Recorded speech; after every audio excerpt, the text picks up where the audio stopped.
Modified vehicles కేరళలో popular, ఇది మనందరికీ తెలుసు. బట్ లాస్ట్ 1 year గా కేరళలో మోడిఫైడ్ వెహికల్స్ ని సీజ్ చేస్తున్నారు. బికాస్ వెహికల్ మోడిఫికేషన్ అనేది ఇల్లీగల్.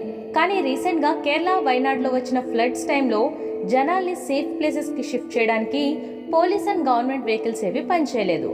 ఆ మోడిఫైడ్ వెహికల్స్ మాత్రమే ఉపయోగపడ్డాయి. ఎందుకంటే అక్కడి రోడ్స్ అండ్ పరిస్థితులకు తగ్గట్టుగా బైక్స్ అండ్ జీప్స్ ని మోడిఫై చేసుకున్నారు. అదే అక్కడి ప్రజల ప్రాణాలు కొంతవరకు అయినా కాపాడింది. ఇకపై అయినా అక్కడ మోడిఫైడ్ వెహికల్స్ ని ప్రభుత్వం ఆమోదిస్తుందేమో చూడాలి.